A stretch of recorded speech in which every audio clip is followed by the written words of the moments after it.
Well, it looks like I vanished. There we go. Hello, everybody.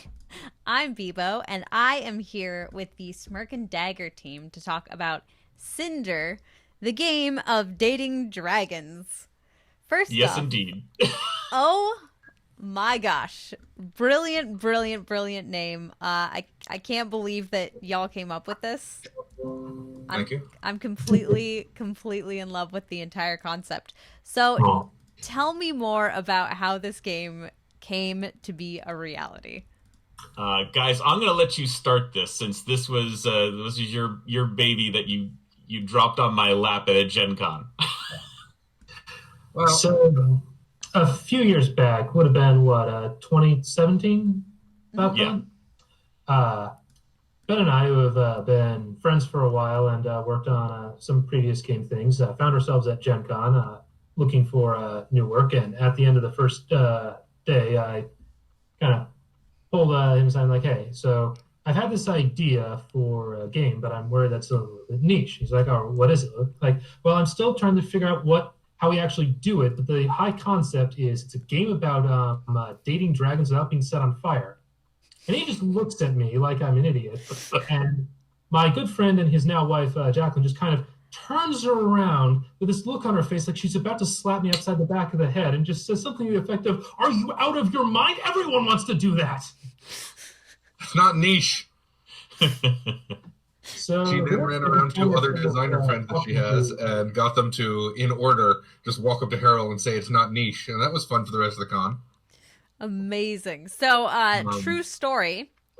One time I was playing in a Dungeons and Dragons campaign, and the first thing I did was try to date a dragon. Or not necessarily a dragon. I think it was like a smaller dragon type creature, like a large lizard with wings. And so I was a druid. I turned into it, and I tried to seduce it. But my GM was not having it, so a giant bird came down and bit its head off. It was Oh. tragic, but now I can fulfill all of those fantasies through your game. So it's definitely not niche. Well, I can say that our tabletop tends to be very yes and, so I'm not going to say this idea of doing this as a standalone game was based on several of our players deciding that that's a good idea, but it was based on several of our players deciding that's a good idea. I love it. So I just got to know, like, how did you mesh the mechanics with the theme, and tell me a little bit more about how the game works, because I'm sure everybody wants to know how you date a dragon. Brian, if you want to take this one. Sure. Are you familiar with the premise that constraints breed creativity? Yes, absolutely. I had a whole bunch of ideas for how to make this because he said, okay, a game about dating dragons with some sort of unfortunate consequence should you do it badly. Mostly said getting set on fire. I said, how about we go with dating dragons without getting burned? Was going to be the line for the pitch. And we were discussing this, walking through the aisles of Gen Con when Phil Folio says, I'm in on the project. And I'm like, okay, this definitely has legs under it. And so the first thing we put together was something a little more risque, a little more, cheesecake. But then we were like, no, we want this to be closer to the, dating situation. And Kurt was really good at helping with that. But the constraints that made this system was we pitched the idea to Kurt and told him we had some cool names aboard. And then he said, great, I need a prototype. And I'm like, okay, what's your schedule like? And he's like, well, I've got some time today, but I'm pretty much booked for the rest of the time. I'm like, cool, we'll get you a prototype. This was at noon on the Friday, and the time we had was 5 that Friday. So we sprinted to the first exposure booth where they had a lot of extra meeple and, extra cards for folks whose, game needed some extra bits just free and available. And so we took the table and whatever there was the most of, which was tarot card size cards. Right. And the second most of, and I'm like, okay, this looks like a dating app because it was the card size cards were exactly the size of my phone. So I'm like, okay, the fundamental mechanic has got to be swipe right, swipe left. Right. How do we make this the sort of probability-based nonsense that we've got? And then we went, once again, terrassing around the dealer's room, and we found 3 different colors of dice. So folks have asked why we chose 3 different settings as opposed to 4 or anything. And the answer was, after lunch, our budget was $23. We could afford 3 different colors of dice. And Oh my gosh. And so I'm like, okay, I have 2 different card sizes because we couldn't get enough of any one card size to make it happen. And I've got a pen, and I've got 3 hours, and we've got these dice. How do I make a game that feels like dating from this? So, are you familiar with online dating? Like, do you online date a lot? Yeah. Okay, that's fair. See, I also have online dated my fair share in the last decade. And so, Admittedly, I'm more of an OkCupid person than a Tinder person, but that's, same. because you actually get to converse with people. But I'm like, okay. And like one of my favorite games in the world is Love Letter, It's so good. but it has some premises attached to the romance that, while I appreciate, there's lots of different paradigms of romance, from your courtly love to, friends to enemies to lovers to, all sorts of things. And a lot of the premise under Love Letter, A, presumes monogamy. Yep. B, has the reward not being emotional fulfillment of yourself, but acquisition of the prince or princess. Yep. Now, I like the fact that it's gender neutral and you can be going for the prince or princess as you see fit, especially in the later Japanese expansion. Yep. But I was like, okay, queer positive, very cool. What about our ace friends? What about poly? What about, how romance is supposed to be not just dating somebody so you have them, but dating the person that caused you to be your best self. Heck yes. So let's create an emotional investment mechanic in which you have to put in a certain amount of emotional investment to date someone, and what you're hoping to get out is those emotional investment points. At which point someone just said, that sounds way too, mechanically and transactional. Let's just call them love points or hearts and move on with our lives. So have you very carefully followed my Twitter account and tailored this game to me is my real question. Aww. I'm very It's perfect. I love that. Yeah, as a polyamorous queer person that's aromantic, I'm like, whoa, this is made for me. This is perfect. Yeah. The next big thing that I was shooting for was making sure the math was such that an ace path could still cause victory, a poly path would still cause victory, and a monogamy path would still cause victory. Because in a lot of other dating games, those are possible, but not mathematically equal in terms of, admittedly, there'll be some dating setups where one will be advantaged over another because that's how randomness works, but they'll all have, from the outset on a blank deck, equal chance of success. I love that so much. I don't think that I've actually ever seen polyamorous representation in a game before, ever. Well, and so what I'll say is, all these aspects are subtle in the game design and during play. It's not that we're hitting anyone over the head. It's just that all those paths are available. It's just possible. Yeah, they're possible. They're equally valid. Those paths are possible in a lot of games, like Mystery Date, but they're not viable. Right. And these are all viable. And being that that's the case, when we started looking at the art, we talked about, the original thought was, Phil wanted to work on it. And honestly, I would love to have his name attached to it because, a big name. He's a great artist. But a lot of what he does is really kind of cheesecake, and I didn't want this to be over-sexualized. So when I started working with Leia Furman, who did all the artwork, an amazing job on the artwork here. Yeah, it's absolutely stunning. Let me show everybody it.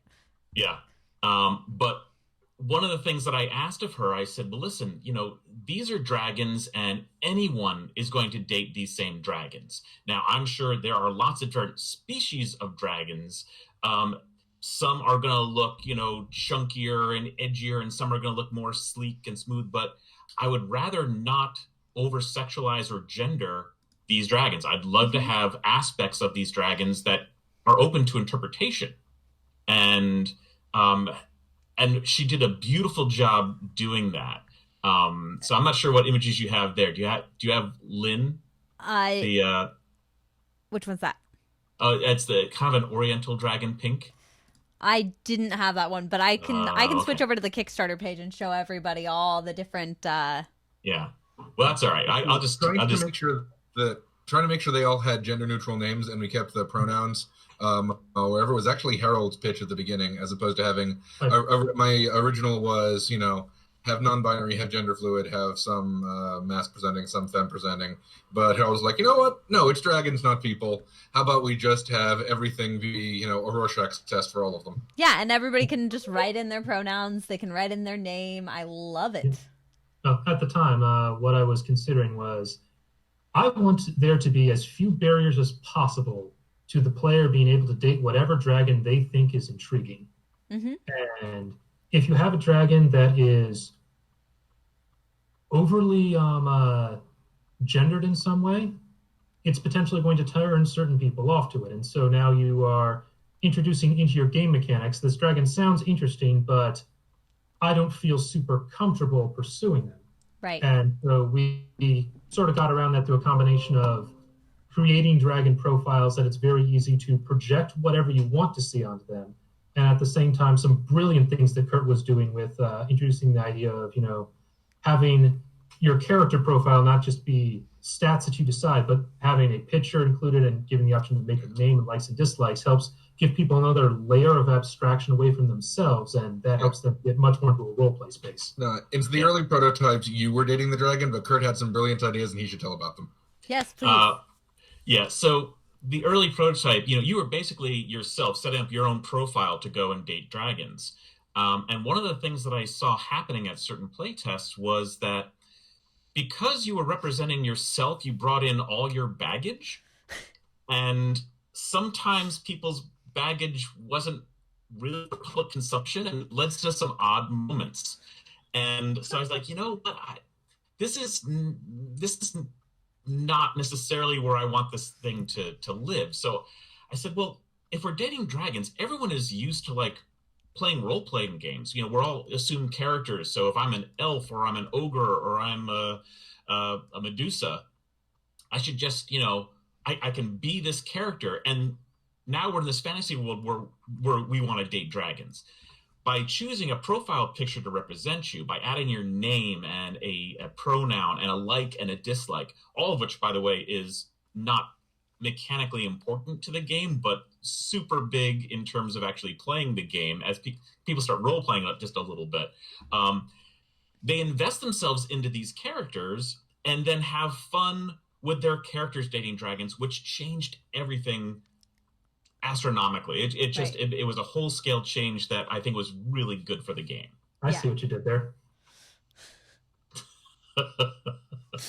Super good. Also, I want to talk really quickly about this Cindr folding dice tray and the playmats. I'm in love with this, Kurt. Well, we are looking for ways to enhance the gameplay experience. So yeah, on the Kickstarter page, we have the all-in pledge, which includes the game. It also includes a mini expansion, which we can talk about in a minute. But yeah, the dice tray is this, I'm sure lots of people have seen it. It's a little fold-up dice tray, kind of like a leather I've with got an a picture of imprint it of our logo. Yeah. Yeah, everybody's looking at it right now. You're good. Oh, okay. And then you also have the playmat, which provides a nice surface so you can kind of organize where the app deck goes and the common pool of dragons just below that. So at any given time, there are 4 different options of dragons that you could potentially date from. Or, of course, there's other option to date a dragon in someone else's circle. But on the actual playing field, it's right out there. Yeah, if you're that kind of friend, yeah. Yeah. I'm like, oh no, those kind of friends. So this is just, I absolutely love it, but I've got to ask you a couple more questions. Yeah. And that is, so I know, Kurt, you are full-time the owner of Smirk Dagger Games. How do you think that your skills and maybe your previous career helped you prepare for, the whirlwind storm, which is running Kickstarter campaigns? Well, so first, I was kind of fortunate in that I had a lot of skills from my previous life where I was everything from a filmmaker to a cartoonist to a marketer, creative director, a copywriter. Like I've done a whole bunch of things in my career. Um, all of that makes doing a lot of stuff that is important for board game design a lot easier when you can manage it yourself. But Yep. I had never done a Kickstarter before, and I knew better than to attempt that without help. So I've got Jean-Deep and Kira over at Off Duty Ninja who are actually helping me do all the things that are necessary for Kickstarter and helping me avoid all the pitfalls of mistakes that can be made. So That's completely fair. It is a lot to take in, and it can be very overwhelming. yeah. So Harold and I had done a pair of successful Kickstarters before, but one of the reasons we decided to shop this game to other designers is never again, because there was just so much involved in doing that while you're also trying to figure out distro and also trying to figure out sharpening up the game and everything else. They were like, Yep. either we need to bring someone else on board with us, which we do not have the money for, or we need to shop this around. And Yep. I was like, all right, well, who is the person that is most aligned with this game? I think. And then, I was like, all right, let's go bother Kurt. yeah, absolutely. I think it's perfect for that. And I'm so glad that all of you found each other. So I have one big question for each of you. And that is, if you could give one piece of advice to somebody that's new to running a Kickstarter campaign, especially since I'm following up this never again question, what is the one piece of advice that you would give to somebody? Harold, do you want to take it? Yeah, I think I can go first. This isn't advice that I've learned from personal experience, but just from community wisdom. Mhm. Do not ever overpromise in a Kickstarter, either in just the basic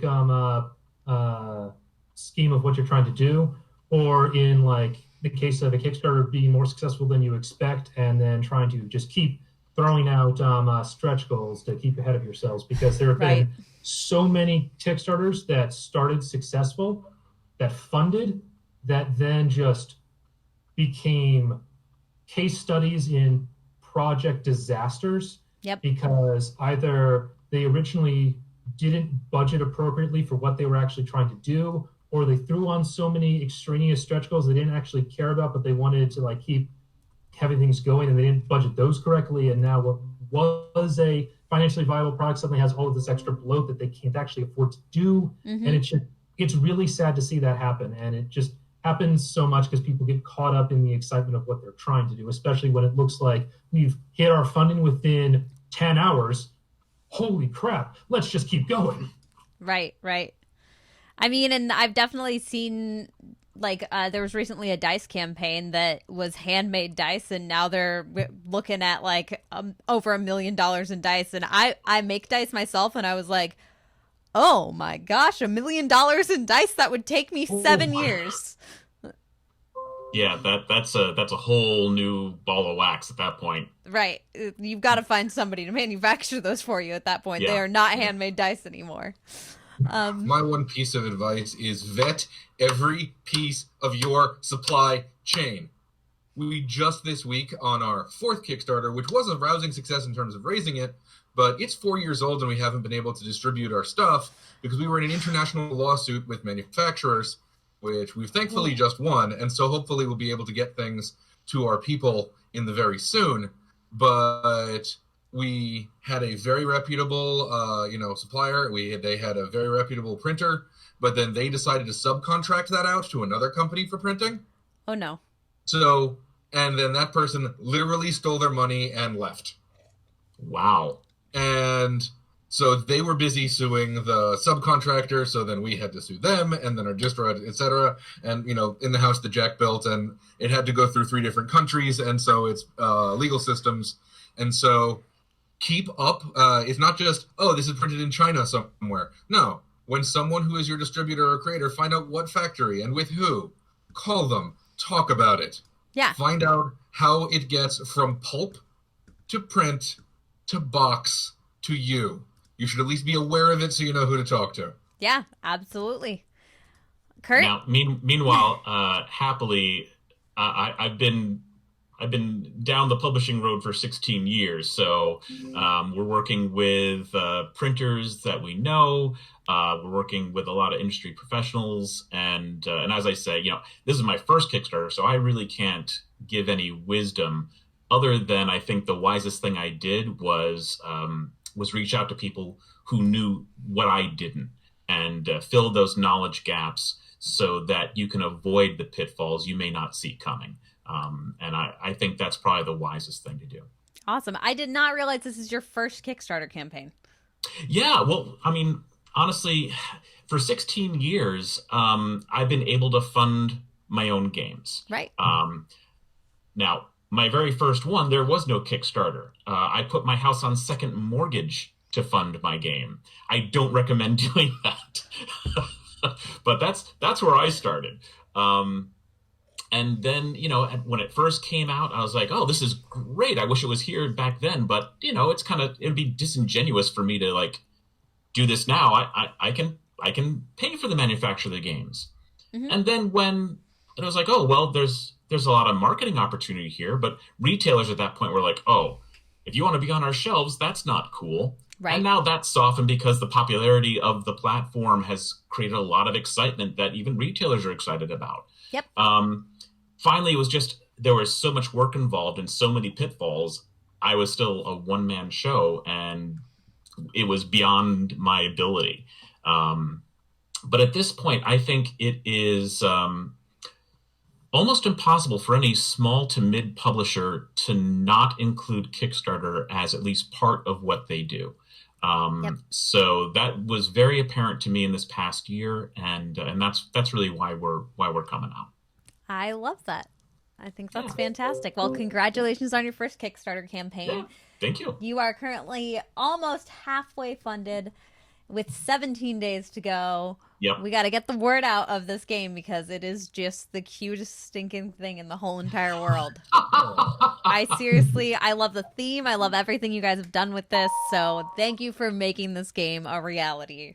Just first. Well, thanks. Yeah, of course. And you were all very thoughtful, Ben.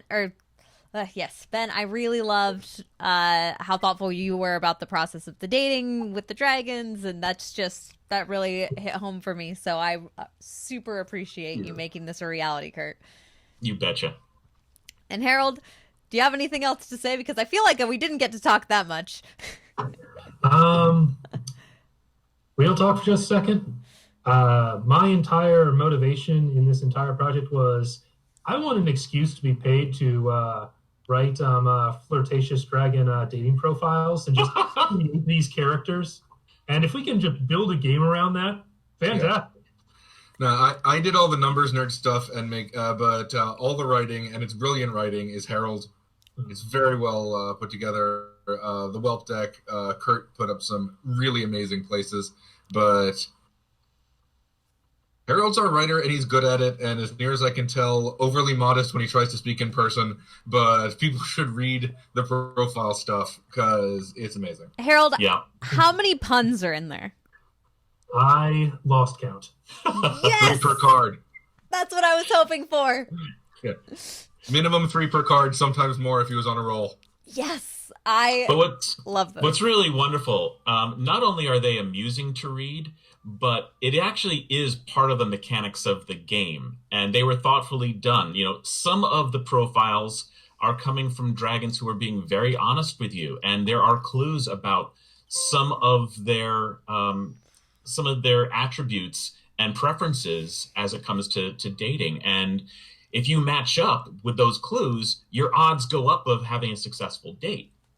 Oh my gosh. But some of them are not necessarily truthful on everything. And so you might flip it over and, oh, this is a surprise. I did not see that coming in this dragon. So, and that kind of mirrors both life, I would say, as well as creates a really interesting dynamic at the table. Yeah. All of that was actually conceived of. It's very thoughtfully done. It's all on purpose. And what's great is what you'll see at the table is you'll see people all of a sudden looking at the dragons like, you know what? This really sounds like a dragon that's right for me. and they pick it up and they flip it over, and they're, they've got a bunch of green dice, which are great. And, or sometimes the next time someone says that, they'll flip it over like, oh, they feel like they've gotten duped slightly. They're like, wait a second, this is not what I expected. And all of Lying those on a moments. profile? Yeah, it's great. Just some great moments come out of it. I love that. Well, thank you so much for sharing your story with me. And here, what? Oh, you broke up. oh, it was just brief. Harold, in the crafting of it, deliberately said which ones were disingenuous in the profile, and it gave you some hints as to which ones might have been lying if you really close read the text. So. Yeah. I can't wait to actually see the finished product. Kurt, when will this be available outside of Kickstarter? Well, so I'm going to couch the answer. If everything was completely normal, we would have expected this to be ready by Gen Con or just thereafter. Okay. Right now, the coronavirus is the unknown quantity. Right. So right now, China is completely closed down. Our factory is not open. Right. And there is no real answer on when that's going to reopen. So okay. That's the X factor. I think no one in the industry, this is not just us, this is the entire board game industry is going to have I know. this kind of situation. So again, I don't want to overpromise. Without that roadblock, then it absolutely would have been like August, September. Okay. Now we just have to kind of wait and see. Okay. Well, I appreciate your honesty, and I loved this interview. So thank you all of you for joining me, and thank you everybody else for watching. I had a fabulous time. I hope to play your game with you, even if it's just a prototype, at some convention very soon. Sweet. All right. Well, thanks, Bevo. Thank you so much. It was great. I already know Kurt, but it was great meeting the other two of you. And I will see everybody around. All right. Yeah. Bye. If we're ever at the same con, we'd love to see you across the table. Yes, please. I'm so excited. And tune in, everybody, on Thursday. I'll be interviewing James Hudson about Wonderland Wars. Ooh, that's a good one, too. Yeah. I'll see y'all later. Bye.